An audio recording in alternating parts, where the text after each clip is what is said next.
touchscreen calibration. Press this on off key and this together.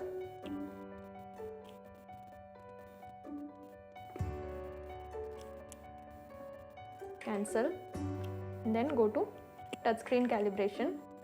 Tap the points in.